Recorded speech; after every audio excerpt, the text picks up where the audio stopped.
Hi, grade 2. We are talking about when Jesus was preaching to people. So this is from your booklet, Jesus Preaches.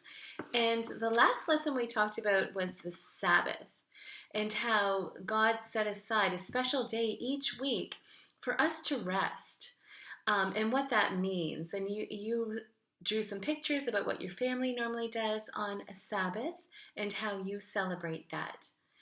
Now, Jesus was preaching messages that were totally different than what the people were used to.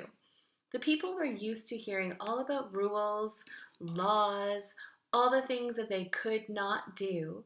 But when Jesus came, he was preaching about the kingdom of heaven. And he was saying that the kingdom of heaven is here. People were wondering, what does that mean? What is the kingdom of heaven? All kinds of people wanted to hear Jesus. He became a very, very popular speaker, and crowds of people would follow him wherever he went. In fact, one day, and now I'm reading a story that you can find in Luke chapter 9, but here's the story for today. Crowds of people found Jesus wherever he went, and Jesus always told them about God. He also made sick people well. One day, over 5,000 people were listening to Jesus. They were getting hungry, but no one had any food except one boy who had a lunch of 5 loaves of bread and 2 fish. Jesus took the lunch and thanked God for it. When he told his disciples to share the food, there was enough to feed everyone. And there were even 12 baskets of food left over. That's one of the miracles Jesus did. And we will be talking all about Jesus' miracles in a different section of Bible this year. But right now, I want to talk to you about why was this such a big deal. This little boy had 5 loaves of bread and 2 fish. Jesus had over 5,000 people to feed. Now imagine the disciples. They're probably thinking, what are we going to do with all these people? Should we send them away? Should we tell them to go home and eat? I mean, we don't have enough food to feed all these people. What are we going to do?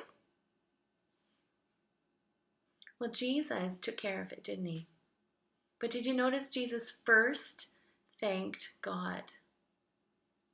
I think Jesus sets an example for us by thanking God for what he has and trusting that it will be enough. Now, obviously, it was a miracle. There was enough food for everybody, and there was food left over. In fact, there was more food left over than what they began with. But I wonder what the lesson is in this for us. In your Jesus Preaches booklet, you have this page, and it says Feeding the 5,000. I wonder if you can think about this story. What lesson can you learn from this story? I know that for myself, I'm trying to learn that God will provide, and we need to thank him for what we have. Could you write something about what you learned from this story in your own life and make a picture of the story for me? Here's a picture from our Bible book today. And again, if you want to read it from your own Bible, this is from Luke chapter 9.